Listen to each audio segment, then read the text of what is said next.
All right, thank you all for joining our session on climate policy.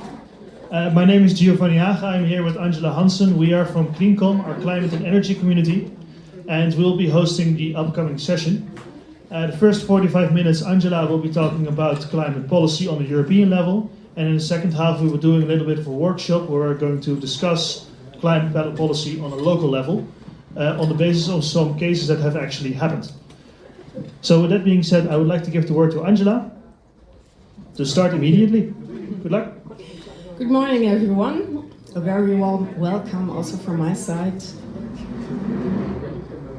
Yeah, it's great to have you here this morning, that you're joining us and kicking off the first workshop sessions for this day.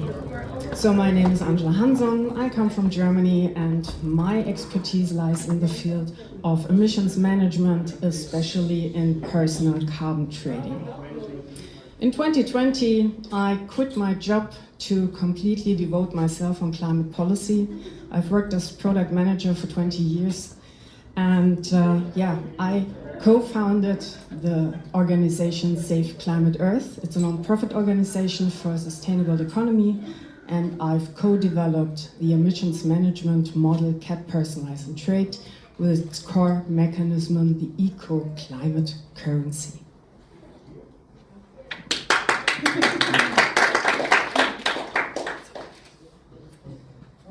So, within the last years, I have studied climate policy at EU level. And I've wondered why we are still not on track in terms of climate goals, although those measurements. Basically, the answer is because of the interdependence between government, industry, and society. But also because of the fact that climate protection is mainly done via higher prices. And this system, by now, reached its limits. Therefore, I would like to take you first behind the scene of those instruments and later introduce you to an alternative how we as Volt could make climate policy more effective, socially just and fair. Dear elected officials, dear Volt family, I don't want to start with a figure today, not with 1.5 degrees, not with tons of CO2, not with allowances or climate targets. I'd like to start with a feeling that many of us are probably familiar with. The feeling that climate policy has become both incredibly important and incredibly difficult. We know that the situation is serious. We know that the time is running out. We know that scientific warnings have been growing ever more for urgent years. And yet many people do not see climate policy as a source of hope, but as an overwhelming burden, as a sacrifice, as rising prices, as complicated rules, as moral pressure, as something that is, in a way, necessary, but at the same time, incredibly difficult to put into practice. And I believe that this is precisely one of the greatest political challenges of our time, and at the same time, a huge opportunity. Over the next 45 minutes, I would like to take you on a journey and explore why it's so difficult to tighten climate policy sufficiently, and also to tell you about a new way in which we, as Volt, could shape climate policy effectively and in a socially just manner if we have the courage to do so. Because the problem is not just that we are producing too many emissions. It's that we haven't yet managed to frame and organize climate protection or climate action in a way that makes people feel they're a part of a solution. Many people hear the words climate policy and a door closes inside them. not because there are bad people or they don't care about the future, but because they feel, once again, I am the one who has to pay for the industry's failure to get its act together. Once again, I am the one who has to make changes. Once again, my daily life is becoming more difficult because I'm the one who has to make sacrifices. And I also think it's unfair because the rich add far more to the climate crisis than I do. That's dangerous. Because if climate policy is perceived as unfair, it loses public support. And if it's perceived as incomprehensible, it loses credibility. And if climate policy is seen as nothing but an imposition, it loses the very people it needs to win over. The climate crisis is not merely an environmental crisis. It's also a crisis of public acceptance of climate policy measures. This is because such measures really rely heavily on increasing costs.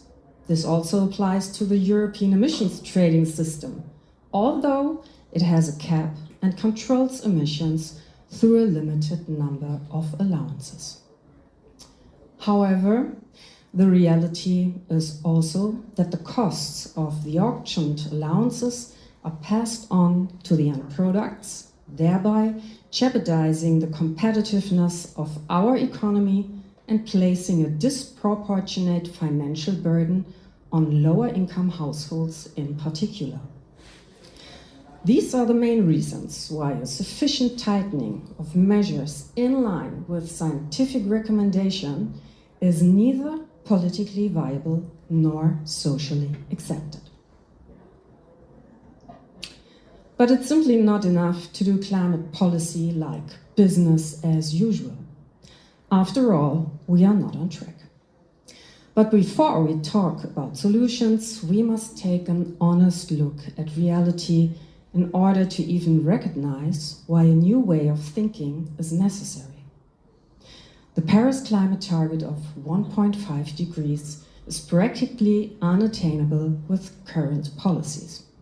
We are heading towards a world that is becoming significantly warmer and more unstable. That's not my view, but that of the IPCC. This graph from the IPCC's sixth assessment report shows various emissions pathways. The blue curve at the bottom shows what would be needed to meet the 1.5 degree target. A rapid drop in emissions. It's unrealistic to think we can still achieve that. In concrete terms, this means that we have already exceeded the 1.5 degree threshold. It offers practically no basis for planning anymore. The green curve in the middle represents the 2 degree threshold.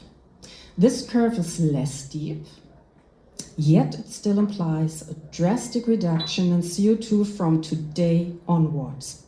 This would only be possible if all countries implemented their national targets, which, however, most of them are not doing. The red curve at the very top shows where current climate policy is leading us, namely to a global warming of around 3 degrees, with significantly higher regional variations in some areas, mainly in Central Europe. But that's not all. Even if we were carbon neutral from tomorrow on, global warming would still continue. This is because the system reacts extremely slowly. The curves above show that over thousands of years, global temperature has correlated directly with the concentration of CO2 in the atmosphere. But in 1850, so these are where the green dots are, the start of the industrialization began, and the CO2 concentration raised from around 280 ppm to over 420 ppm by today. However, the temperature did not rise immediately to the same extent, mainly because the oceans were able to absorb enormous amounts of heat. That's why the warming at the surface initially appears to be slowed down. The resulting temperature gap is due to the thermal lag. This means that even with net zero emissions, global temperature will continue to rise for many decades to come until the gap is closed. The emissions gap is not just a technical gap. Above all, it's a gap in responsibility. And here we can see what a global temperature rise of about 3 degrees or more would mean. There is a high risk of an unstoppable vicious circle of global warming. It will lead to droughts and famines for billions of people and to mass migration, chaos, and war. You are all sitting here today because people have placed their trust in you. Trust that you will make meaningful decisions for everyone, take responsibility, and implement the necessary changes. And perhaps that is precisely the most difficult task in climate policy. Not just making policy for the next election or for the next half-hearted compromise, but making policy for people who have no voice at all today. For children being born today. For young people who will be in their mid-20s in 2050 and will be retiring as the new century begins. In other words, for future generations who were not asked whether we can afford to hesitate any longer today. These people will ask us later, you knew better. Why didn't you do better?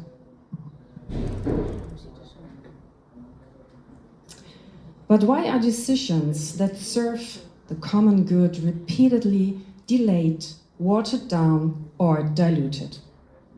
Since 2005, the EU has gradually built a complex climate protection system. This includes, for example, the European Emissions Trading System, ETS1, the European Green Deal, the Fit for 55 package, the Carbon Border Adjustments Mechanism, CBAM, the ETS2, and many more.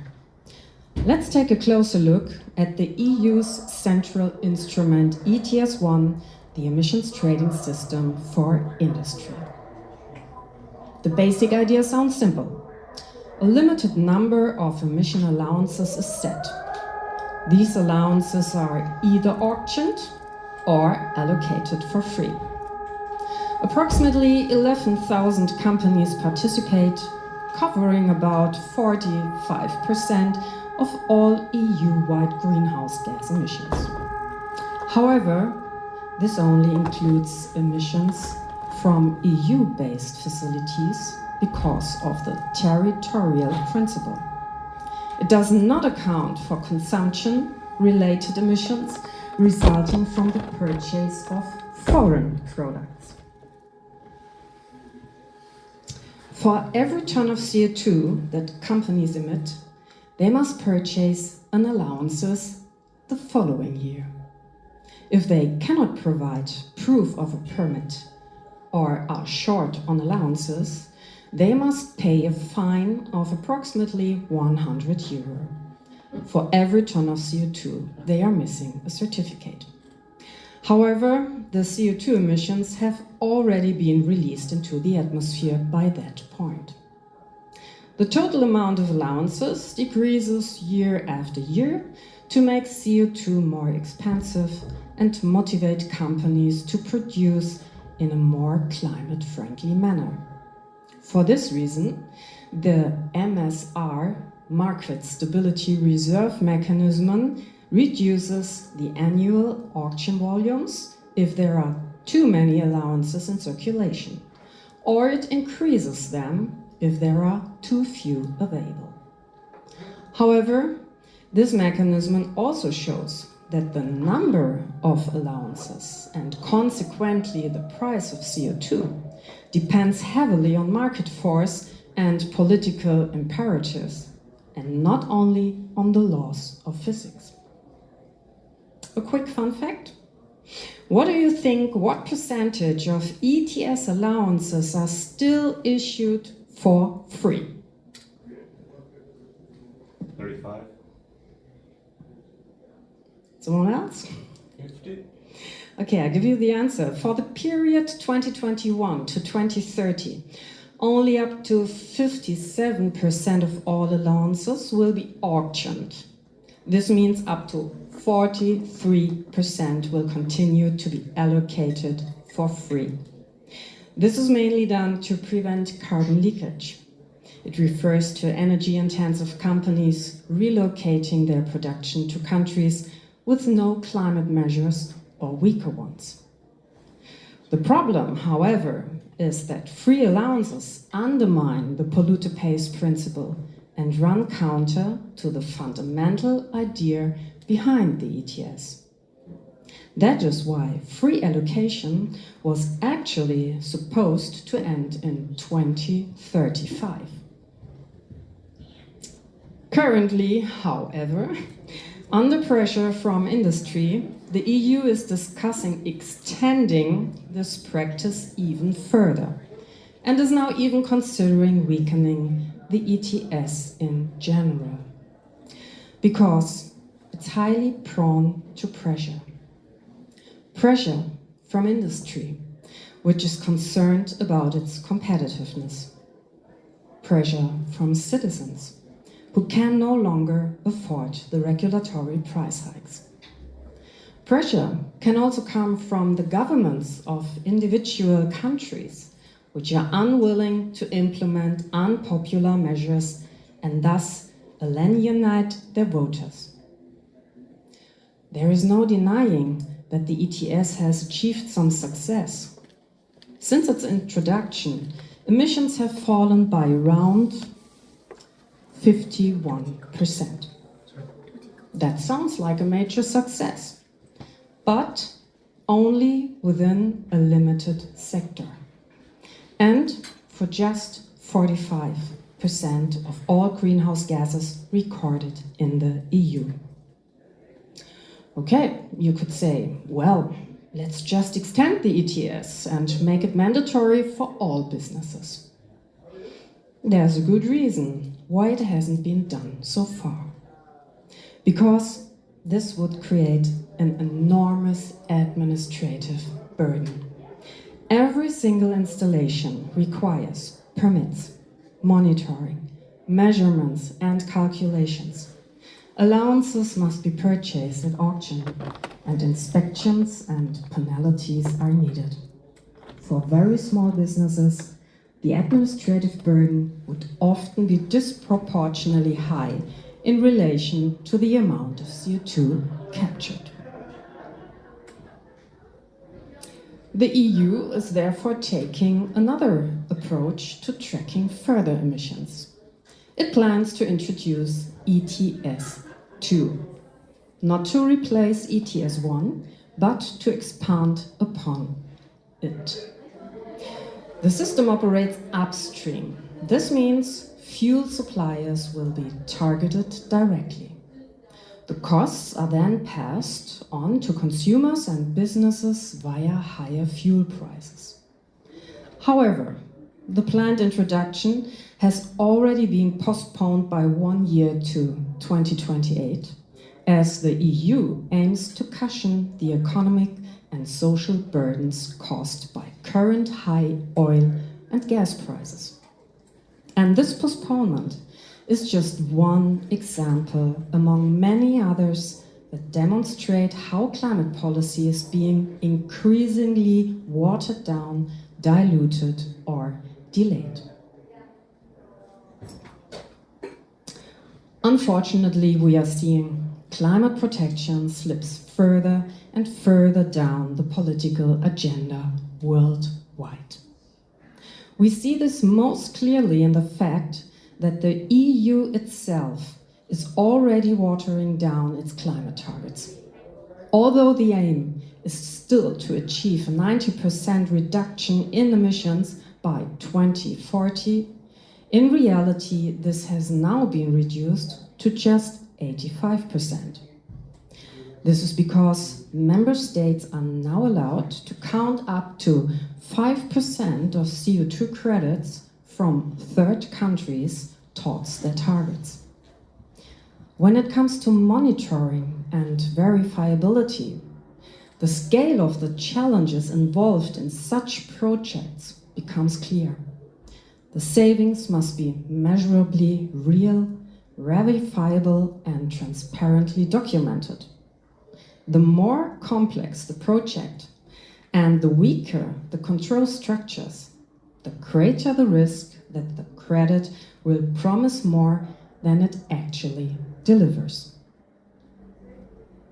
Next example, the watering down of the Carbon Border Adjustment Mechanism, CBAM.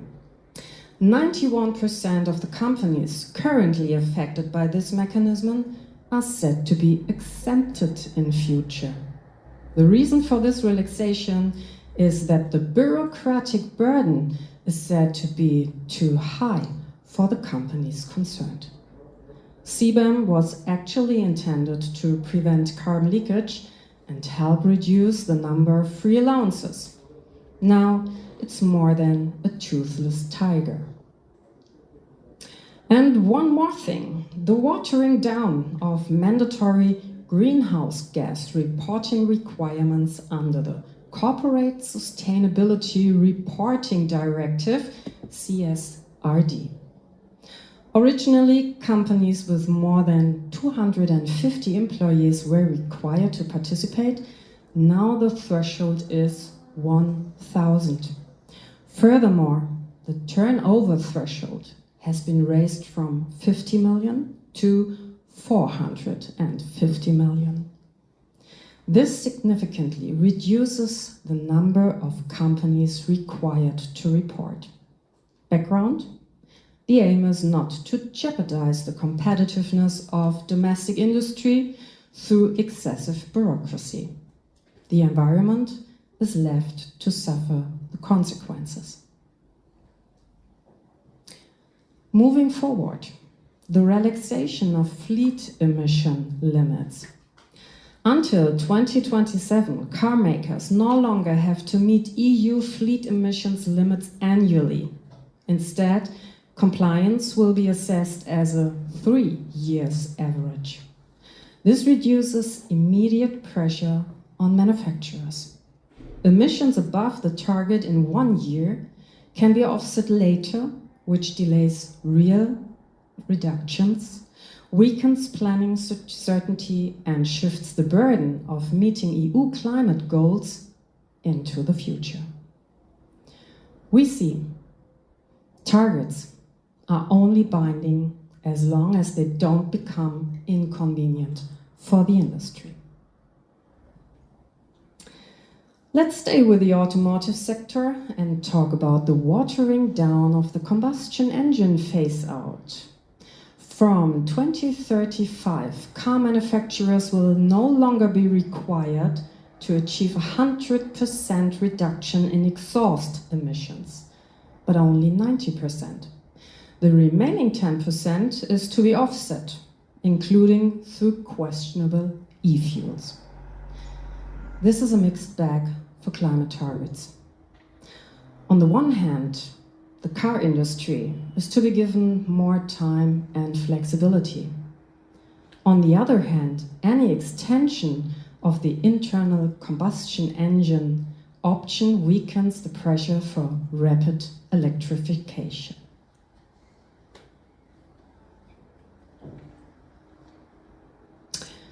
we can see that the pattern is always the same. First, an ambitious target is set. Then, political or economic pressure comes into play. Then, exceptions are made, or the path to the target is flexibly adjusted. And that is precisely the problem. Because as soon as sustainability has to compete with short-term growth and profit interests, money always wins, and climate protection falls by the wayside. However, every delay today increases the pressure tomorrow. Every exception today enlarges the gap tomorrow. And for every dilution today, the next generations have to pay the bill. All those problems are fundamentally rooted in the fact that we try to address climate protection mainly through price increases and within the monetary system. And when procrastination, watering down, and softening the approach are no longer an option, financial compensation is offered. In the end, it's a left pocket, right pocket exercise. One part of the system makes CO2 more expensive, while another part compensates people and companies for exactly those higher costs. Some examples of this. The Social Climate Fund as a counterbalance to ETS2. ETS2 is designed to make fossil heating and transport more expensive in order to reduce CO2 emissions. At the same time, the EU is establishing a fund to relieve exactly those households and micro-enterprises that would be additionally burdened by the new CO2 price. And this reveals the contradiction. The price is supposed to change behavior, but once that price becomes socially painful, it has to be cushioned again. First, fossil energy is made more expensive, then public money is used to soften the impact of that very price increase. Of course, social compensation is necessary. Low-income households must not be left alone with rising costs. But as long as climate-friendly alternatives in housing, heating, transport, and everyday consumption are not simple, affordable, and accessible enough, compensation payments risk flowing straight back into fossil consumption, a classic rebound effect. That is why we need a system in which climate protection and social justice are built in from the very beginning and not added later as a repair mechanism. Personal carbon trading, for example, offers exactly that, but more on that later. Another example, electricity price compensation for industry. The EU wants to make emissions more expensive, but at the same time prevent the resulting costs from becoming too high for certain industries. However, the electricity price compensation creates a contradictory signal and reduces the pressure for transformation. Of course, this relief can be justified by competitiveness and carbon leakage, but this is compensation and correction mechanisms. Then, in 2022, there was the EU emergency regulation against high energy prices. Member states were temporarily allowed to cap electricity prices for households and small and medium-sized enterprises. This reveals the same contradiction once again. High fossil energy prices are supposed to change behavior. But when those prices actually reach households and businesses, They have to be limited, capped, or compensated for. In other words, the price is meant to steer the transition, but as soon as it becomes socially or economically painful, politics steps in to soften its impact. This shows again that a system which relies mainly on higher prices to change behavior quickly runs into the limits of social and economic acceptability. And last but not least, subsidies for the fossil fuel industry. In 2023, the EU still subsidized fossil fuels in the amount of A. 111 million euros, B. 11 billion, or C. 111 billion euros. There's only one correct answer. What do you think? C. Of course, the correct answer is C. 111 billion euros. Worldwide, it's even $7 trillion, which corresponds to 7% of the world's gross domestic product. For comparison, only 500 billion are flowing into renewable energy. This corresponds to a factor of 14 to 1.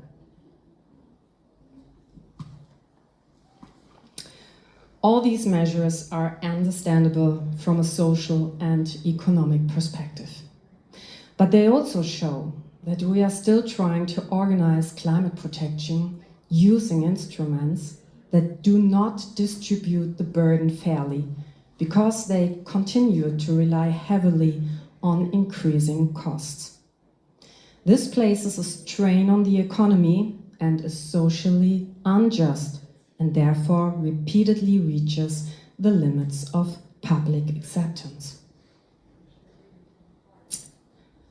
Let's talk about justice, and above all, climate justice. Climate policy is currently framed by terms such as restriction, sacrifice, and price increases. We talk about costs, bans, and regulations. But far too rarely do we talk about fairness, equal rights, and justice. Because justice is one of our greatest fundamental needs. To illustrate this, I'd like to tell you the story of the tragedy of the commons. According to Wikipedia, the commons is a part of the community's assets that, as communal property, may be used by the entire population. Now a short story about it. Imagine a communal meadow. All farmers are allowed to graze their cows there. At first, the number of animals matches the capacity of the meadow. But suddenly, one farmer puts more cattle on the meadow to profit financially. He gets more milk or meat and thus more income. The others follow suit because they all wonder why they, of all people, should stick to the rules when the other farmer isn't. Nobody wants to be left behind. In the end, the meadow is overused. The grass is eaten away. The soil is damaged. And everyone loses. The farmers saw the end coming, but each of them knew that there was no point in being the only one to remain modest. A true tragedy. The atmosphere is also a commons, a shared resource that belongs to all of us. One that everyone is allowed to use and, sadly, to overuse. The consequence of this overuse is the global climate crisis. That is why a common needs rules. For a pasture, this could mean that each farmer is allowed to graze only a certain number of cows. For the climate, it means that the total amount of CO2 we can still emit must be kept and distributed fairly on an equal per capita basis as personal emissions budgets. This is the fundamental democratic principle behind personal carbon trading. Even the IPCC does not treat personal carbon budgets as a far-fetched idea, but as a policy option. In the sixth assessment report, personal carbon allowances are explicitly described as an alternative to carbon pricing, with the possibility of allocating emissions allowances on a per capita basis and allowing them to be traded between citizens.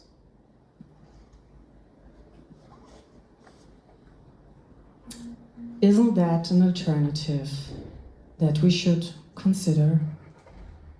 Of course, we could say, we want to improve the ETS, we want to cushion the impact of CO2 pricing on society, on industry. We want more investment, better infrastructure, and faster approvals. All of that is true, but it's not exactly unique. Other parties say the same thing. The question is therefore, what is Volt's truly new European proposal? It could precisely here. A climate policy that combines climate targets with fairness. One that does not price emissions, but instead allocates emission allowances not to industry, but fairly and in an equal shares to citizens. Because every person counts equally. Every person receives an equal and fair share. And together we limit what can no longer be unlimited. That makes sense. That is fair. And it resonates on an emotional level. That's a completely different narrative.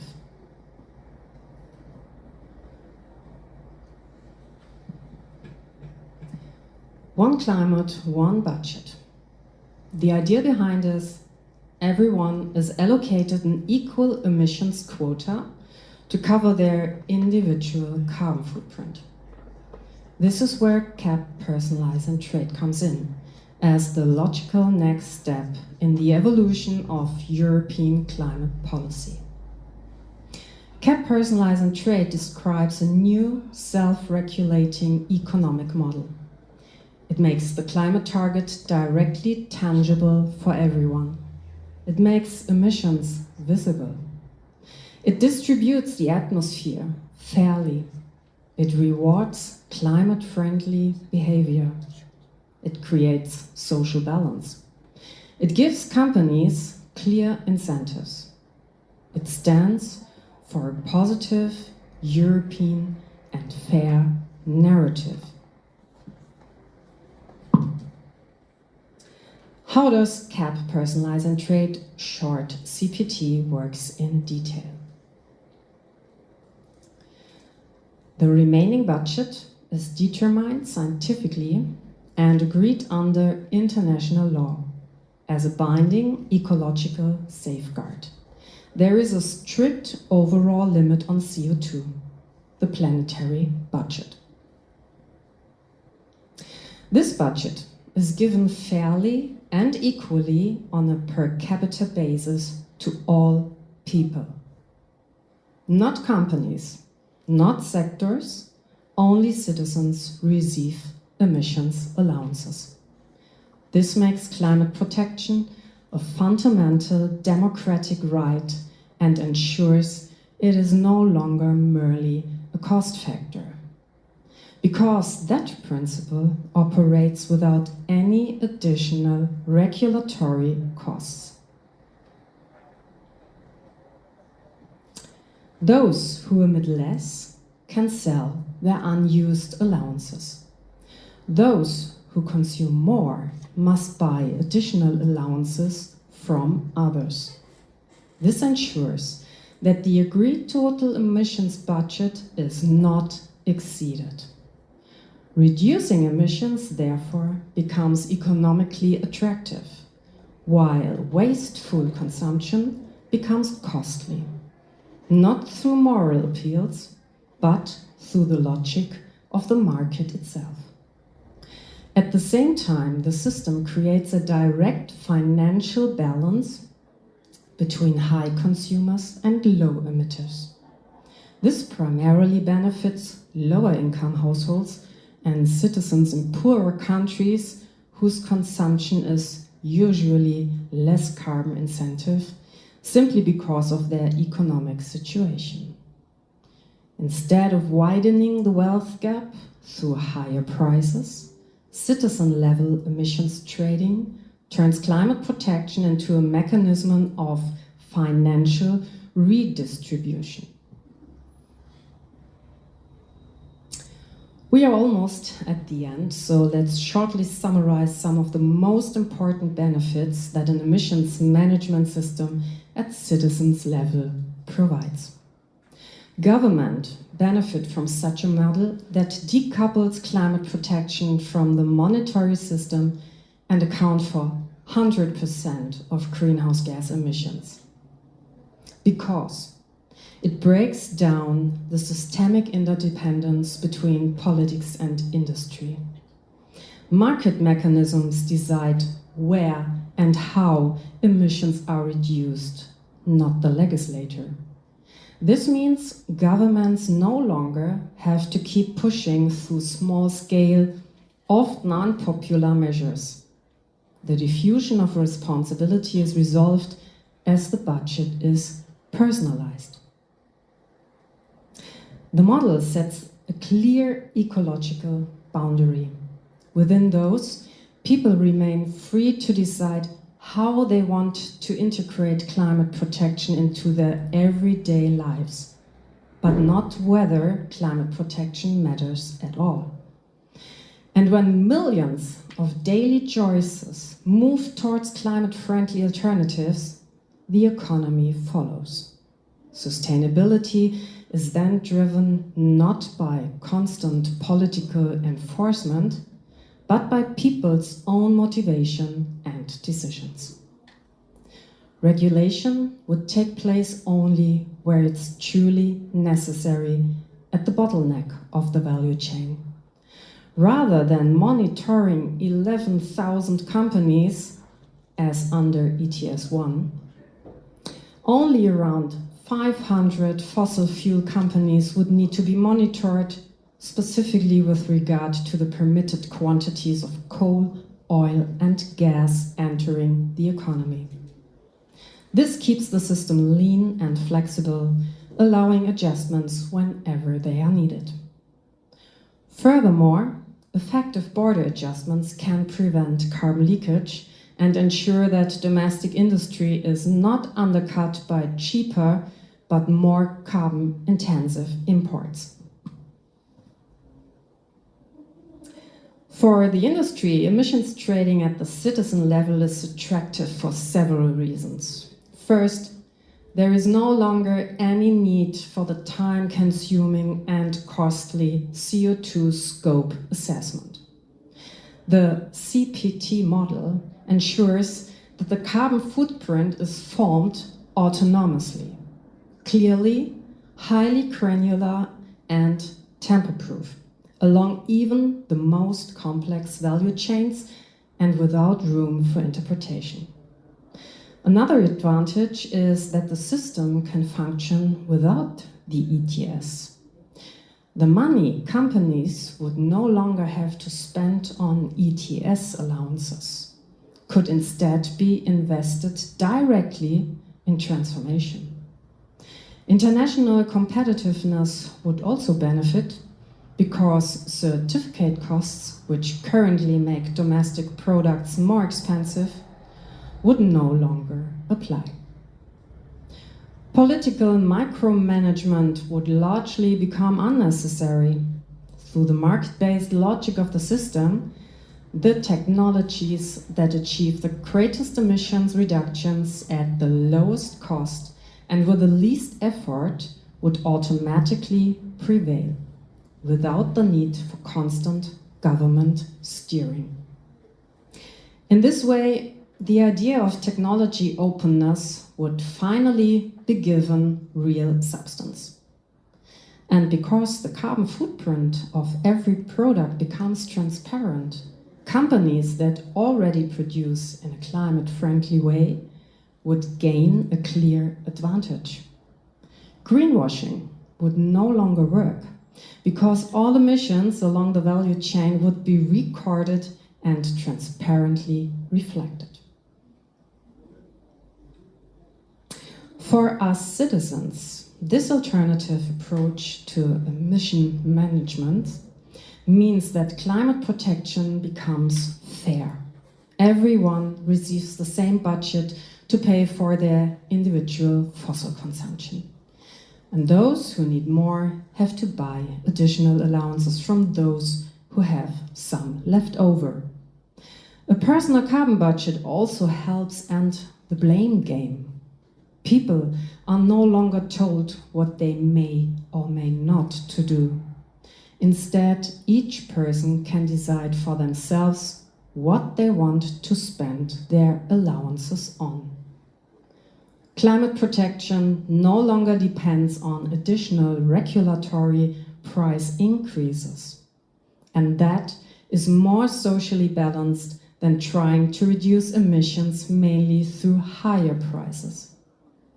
We all automatically become part of the solution, and that creates a completely different narrative. And most importantly, with personal carbon trading, we can reliably stay within an agreed emissions reduction pathway and do so in a socially fair way. Emissions trading at the citizen level offers a unified European architecture with strong potential for public acceptance. It can be scaled globally and would strengthen our common market rather than weaken it. Such a model translates our core principles: evidence-based policy, European integration, social justice, citizen empowerment, and systemic thinking into one coherent framework for climate policy. That is why emissions trading at the citizen level is not just another climate policy proposal. It's a structural expression of what Volt already stands for. And that is exactly what gives it the potential to become a real political differentiator. Volt now has the chance to close the gap in climate protection through a socially just and at the same time effective, unique selling point. This was just a brief insight into the model of cap, personalize and trade. If you would like to learn more about it, how it works, and how it could be implemented, I warmly invite you to my session on Sunday if you're still here. Okay, and so I'm finished. Thank you very much. And now I would like to hand over to Giovanni. Thank you, Angela. Now, as for my session, it will be a bit more practical because we're going to divide the groups. But first, thank you, Angela, for highlighting one of the many options that we have for ETS and carbon price.